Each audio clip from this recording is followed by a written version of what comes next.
ठाकरे बंधू एकत्र येण्याच्या चर्चांच्या संदर्भात अविनाश जाधव यांनी आता महत्त्वाची प्रतिक्रिया दिली आहे। एकत्र येण्याची उद्धव ठाकरेंची इच्छा आहे का असं अविनाश जाधवांनी म्हटलंय।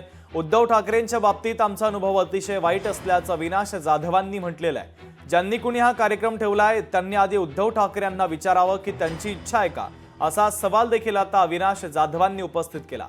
मनोमिलन जर व्हायचं असेल तर ते मनापासून झालं पाहिजे, पण ती इच्छा उद्धव ठाकरेंची दिसत नाहीये असं जाधवांनी म्हटलेलं आहे। उद्धव ठाकरेंची इच्छा आहे का पहिली? ज्यांनी कोणी हा कार्यक्रम ठेवलाय त्यांनी उद्धव ठाकरेंना विचारावं की तुमची इच्छा आहे का या सगळ्याची। कारण आमचा अनुभव उद्धव ठाकरेंच्या बाबतीतला अतिशय वाईट आहे। याच्या आधी देखील 2 वेळा उद्धव साहेबांनी सन्माननीय राजसाहेबांची फसवणूक केलेली आहे। आम्ही शेवटच्या क्षणापर्यंत आमचा एबी फॉर्म वाटप केला नव्हता 2019 ला, आणि हे संपूर्ण महाराष्ट्राला राजसाहेबांनी सांगितलं होतं। तो फक्त मनोमिलन करण्याचा कार्यक्रम घेऊन होणार नाही, ते मनापासून व्हावं लागेल। आणि आम्हाला ती इच्छा उद्धव ठाकरेंची दिसत नाही। मराठी माणसासाठी एकत्र होण्याची इच्छा आहे का हे सगळं त्यांनी एकदा सांगावं, मग आम्हाला हे प्रश्न विचारावेत। कारण आम्ही आमची भूमिका 2019 ला पण मांडली होती। सन्माननीय राजसाहेबांनी विविध वेळा याच्यावर पक्षाची भूमिका मांडलेली आहे।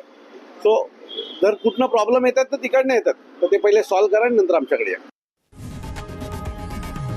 लोकशाही मराठी ऐका, पहा, जागरूक रहा।